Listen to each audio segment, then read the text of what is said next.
कहते जी किसी आदमी ने अपनी बीवी के पिस्तान चूसे तो दूध अंदर चला गया, कोई फ़र्क नहीं पड़ता, बहरहाल वो तुम्हारी बीवी है, निकाह शिकाह नहीं टूटता, और अच्छा भी है कि तुम्हें मुफ्त में घर में भैंस मिल गई, दूध भी पी लिया, बाकी फ़ायदा भी उठा लिया।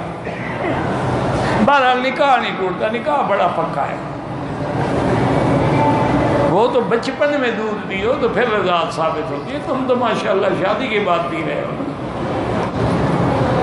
फ़र्ज़ नमाज के बाद चूँकि हदीस में है जैसे किसी को तकलीफ़ हो तो उस जगह हाथ रख के पढ़े बिस्मिल्लाह आऊज़ु बिइज़्ज़तिल्लाहि व क़ुदरतिही मिन शर्रि मा अजिदु, इसलिए बाज़ उलमा कहते हैं कि जिनका दिमाग कमज़ोर है तो अल्लाह का नाम है या कवी या कवी या कवी हो, हर नमाज के बाद हाथ रख के पढ़ें तो अल्लाह उसको ठीक कर देते हैं। तो कोई मसला नहीं, पढ़ें पढ़ें ना पढ़ें ना पढ़ें।